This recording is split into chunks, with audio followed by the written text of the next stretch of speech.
গৃহপালিত জাতীয় পার্টি এখন ক্রীতদাসে পরিণত হয়েছে বলে মন্তব্য করেছেন জাতীয় পার্টির একাংশী নির্বাহী চেয়ারম্যান কাজী ফিরোজ রশিদ।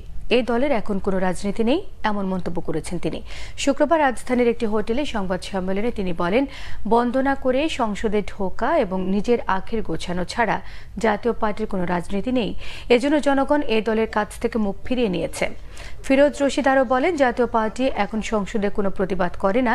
সরকারের ছত্রছায়ায় সংসদ নির্বাচনে যাওয়ায় দলটি এখন আস্থাহীনতার শেষ পর্যায়ে আছে বলে তিনি মনে করেন। ব্যক্তি স্বার্থে দল পরিচালনা করায় জাতীয় পার্টির ভবিষ্যৎ অন্ধকার হয়ে যাচ্ছে বলে মনে করছেন ফিরোজ রশিদ।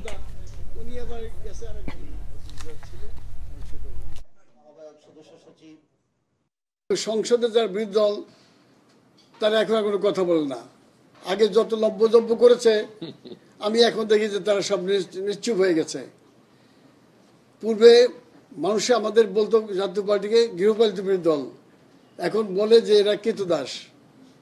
আজকে মানুষে আমাদের নতুন করে বলে যে এরা কৃতদাস হয়ে গেছে, কারণ ব্যক্তিগত স্বার্থে দলকে যদি বন্ধক রাখা হয় তাহলে সেই দলের ভবিষ্যৎ অন্ধকার হয়ে যায়।